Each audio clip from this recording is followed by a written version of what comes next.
कहानी शुरू होती है 8 साल पहले की एक रात से, जब जोई अपने डॉग को लेकर भाई को ढूंढने निकला था। अचानक जंगल के अंदर से कोई अजीब आवाज आई और उसका डॉग भी अजीब तरह से उस दिशा में खिंच गया। जोई क्यूरियोसिटी में आगे बढ़ा, लेकिन उसका पैर फिसला और वो नीचे गिर पड़ा। जब वो होश में आया तो उसकी दुनिया पूरी तरह बदल चुकी थी। उसके घर में अब अजनबी लोग रह रहे थे। उसके अपने माता पिता और भाई का कोई पता नहीं था। डर और कंफ्यूजन में वो वहीं बैठकर रोने लगा।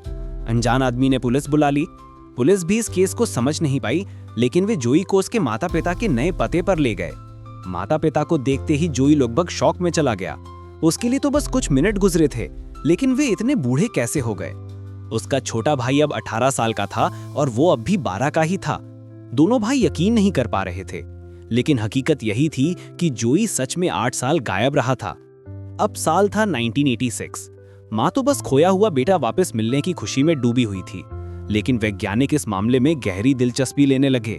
कई टेस्ट करने पर पता चला कि जोई झूठ नहीं बोल रहा था, लेकिन जैसे ही वो गड्ढे में गिरने वाली बात बताने लगा, उसकी ब्रेन वेव्स अचानक अजीब तरीके से डिवाइस को इंटरफेयर करने लगीं।